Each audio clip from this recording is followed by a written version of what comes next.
Quick update for international travelers, Global Entry is back.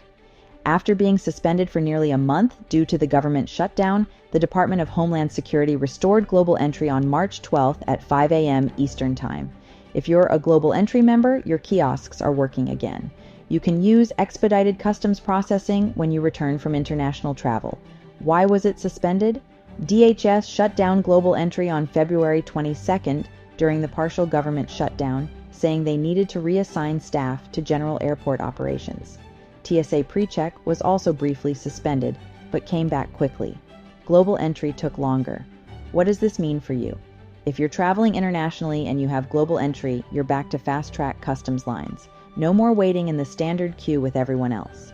U.S. Travel Association President Jeff Freeman called the restoration important for both security and efficiency.